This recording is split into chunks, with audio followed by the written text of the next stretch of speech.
युग हड़बड़ाहट में पूछता है, कैसे? अभिमन्यु युग के सवाल का जवाब देते हुए कहता है, यार देख, इस ड्राफ्ट से मुझे एक बात समझ आ गई है और वो ये है कि यदि हमें यक्षिणी के अभिशाप का पता लगाना है तो पहले हमें ये पता लगाना होगा कि ये भक्षानर कौन था और ये क्या चाहता था।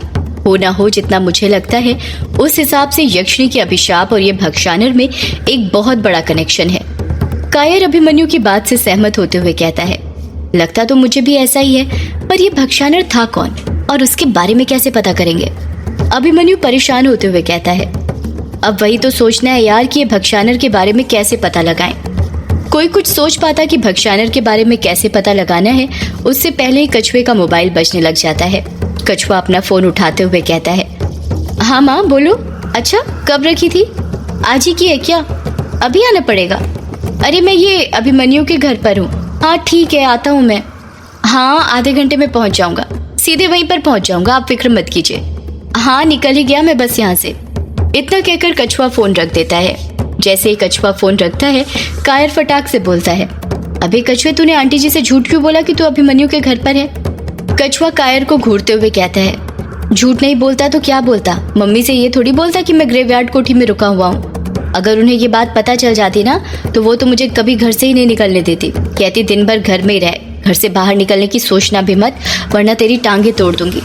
तुझे पता तो है गांव में यक्षिणी का कितना खौफ है, और हम है कि उसी खौफ की कोठी में अपनी रातें गुजारते हैं। वो तो शराब का सहारा है, वरना पता नहीं अभी तक क्या हो जाता हमारे साथ। कायर उदास होते हुए कहता है, हाँ वो तो है, पर क्या कर सकते हैं? फ्री की पीने में जितना मजा आता है उतनी अपने पैसे में पीने में थोड़ी ना मजा आता है। कछुआ हड़बड़ाहट के साथ अपने एक दो कदम आगे बढ़ाते हुए कहता है, अरे ये बातें करना छोड़ और जल्दी रौंका-मुचा गांव में चल। अभिमन्यु हैरानी के साथ पूछता है, रौंका-मुचा गांव में चलना है, पर क्यों? हम तो बिंदु की दुकान पर जाने वाले थे ना नाश्ता करने के लिए। कछुआ अभिमन्यु को समझाते हुए कहता है, जाने वाले तो थे पर अब नहीं। माँ बोल रही थी कि गांव में मीटिंग बैठी है जो आधे घंटे बाद शुरू हो जाएगी, उससे पहले मुझे वहां पर पहुंचना होगा। वो क्या है ना, दादी की तबीयत खराब है तो माँ मीटिंग में नहीं आ सकती, और मीटिंग में सभी घर के लोगों का शामिल होना जरूरी है। यदि हमारे घर के 2-3 सदस्य मीटिंग में से गायब रहे तो तुझे पता ही है गाँव में छोटी सी बात का बतंगड़ बनने में देर नहीं लगती। 500-600 रुपए का और जुर्माना लगा देंगे। कायर बौखलाहट के साथ कहता है, फिर तो मुझे भी मीटिंग में चलना होगा, मेरे घर वाले भी दूसरे गांव में एक शादी में गए हैं। कछुआ कहता है, हाँ वो तो चलना ही होगा, वरना अगला जुर्माना तेरे घर वालों के ऊपर ही लगेगा। अभिमन्यु झट से कहता है, फिर मुझे भी चलना पड़ेगा यार, मेरे घर में भी कोई नहीं है, माँ बाहर गई हुई है बुआ के पास। ये गाँव वाले भी ना पता नहीं कब मीटिंग रख देते हैं, कुछ पता ही नहीं चलता है।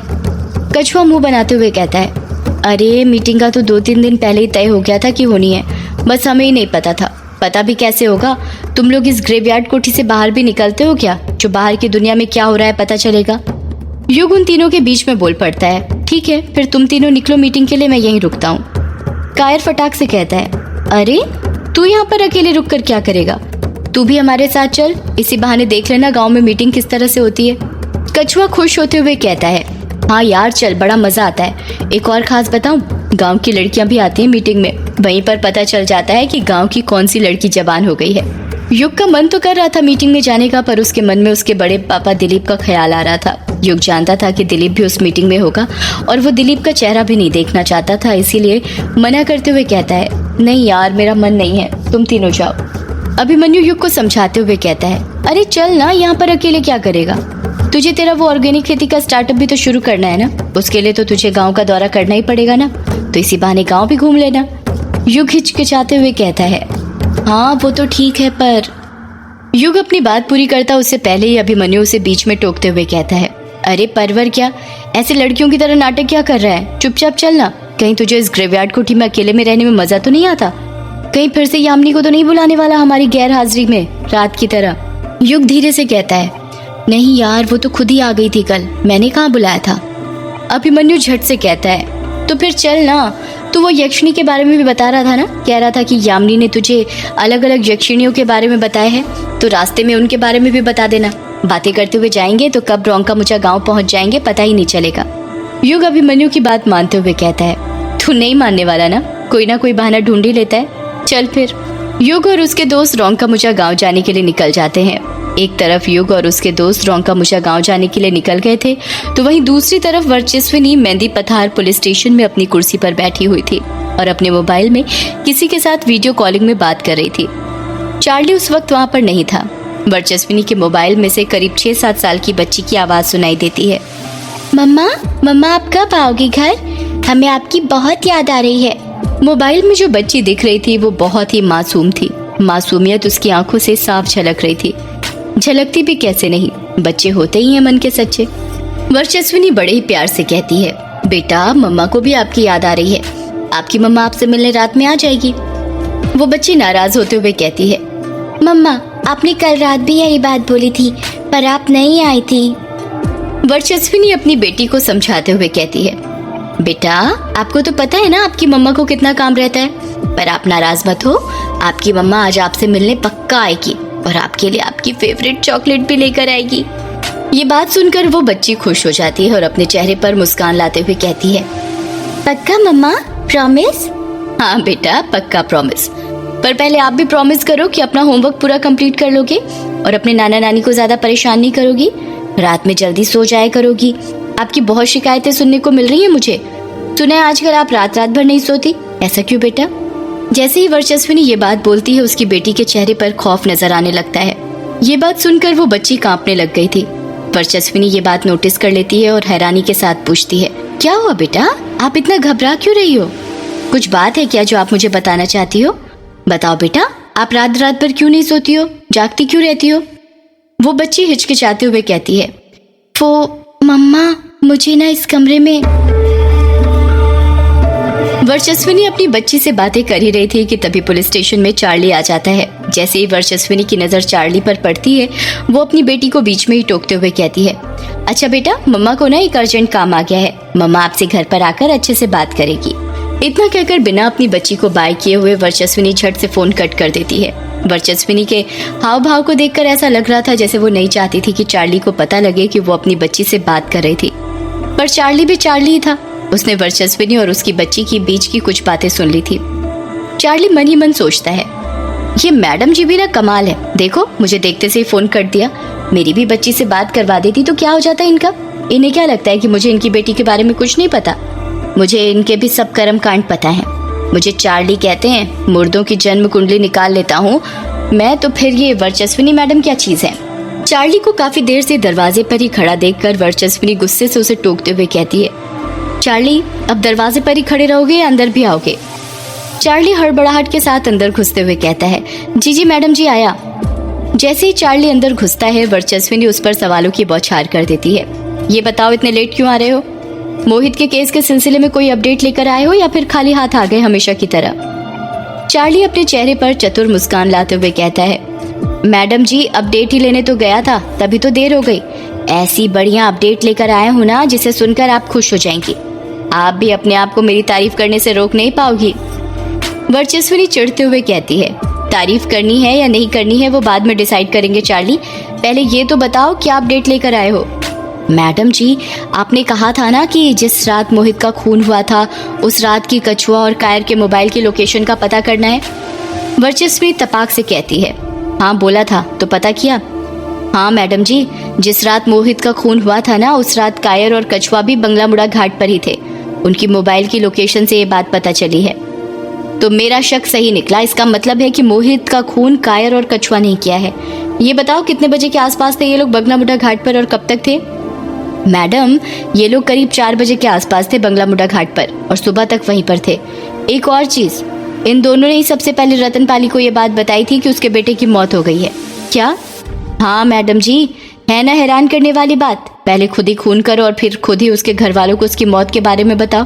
वर्चस्विनी मोहित के खून और कायर और कछुए के बारे में सोच ही रही थी कि तभी उसके दिमाग में एक बात क्लिक करती है और वो झट से चार्ली से पूछती है, चार्ली क्या बोला था तुमने कि कायर और कछुआ 4 बजे के बाद बंगला मुड़ा घाट पर पहुंचे थे?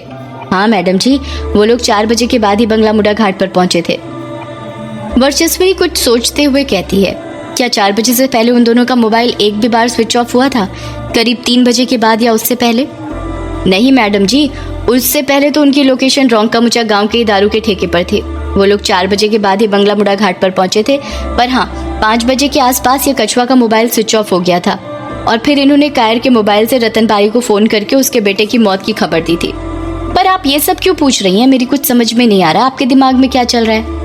मैं ये सब इसलिए पूछ रही हूँ चार्ली, क्योंकि मुझे मोहित की पोस्टमार्टम रिपोर्ट अच्छे से याद है। मैंने उसे 2-3 बार पढ़ा था। उसके मुताबिक मोहित का खून 3 से 3:30 के आसपास हुआ था। अगर मोहित का खून 3 से 3:30 के आसपास हुआ था तो फिर कछुआ और कायर मोहित का खून कैसे कर सकते हैं? वो तो 4 बजे वहां पर पहुंचे थे ना। चार्ली अपना बड़ा सा मुंह फाड़ते हुए कहता है, हाँ मैडम जी, ये बात तो मैंने सोची ही नहीं थी। अब पता चला क्यों आप बड़ी पोस्ट पर हैं और मैं छोटी पर।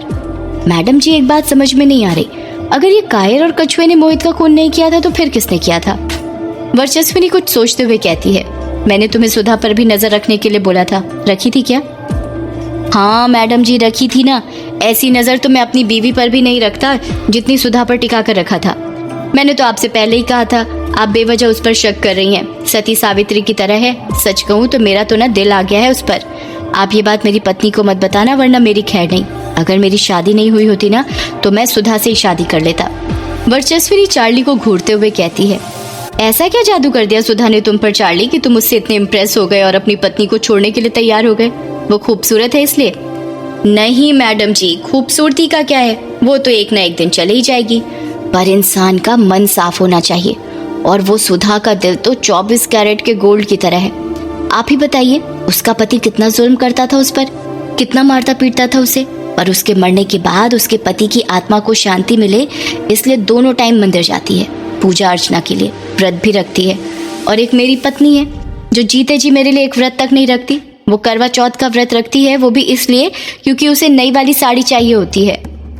तुम्हारे कहने का मतलब ये है कि सुधा बस सुबह और शाम 2 टाइम घर से निकलती है, और वो भी मंदिर जाने के लिए? हाँ मैडम जी। वर्चस्विनी झट से चार्ली पर अगला सवाल दाग देती है, तुमने 24 घंटे उस पर नजर रखी थी ना?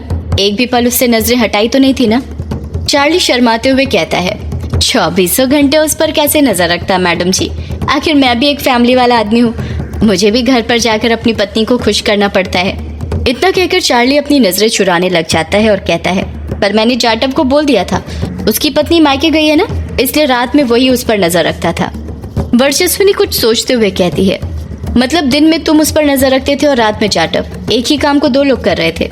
इतना कहकर वर्चस्विनी चुप हो जाती है। वर्चस्विनी का चेहरा देखकर चार्ली समझ जाता है कि जरूर वर्चस्विनी के दिमाग में कुछ न कुछ खिचड़ी तो जरूर पक रही थी। चार्ली से रहा नहीं जाता और वो अगले ही पल पूछ लेता है, आपके दिमाग में अब क्या चल रहा है मैडम जी? वर्चस्विनी अपने सिर के कैप को ठीक करते हुए कहती है, जिस तरह चार्ली तुम और जाटव 2 टीम में बंटकर एक काम को अंजाम दे रहे थे, तो ये भी तो हो सकता है कि मोहित का खून भी 2 टीमों ने अंजाम दिया हो। चार्ली हैरानी के साथ पूछता है, कौन कौन सी 2 टीमें मैडम जी, और किसकी?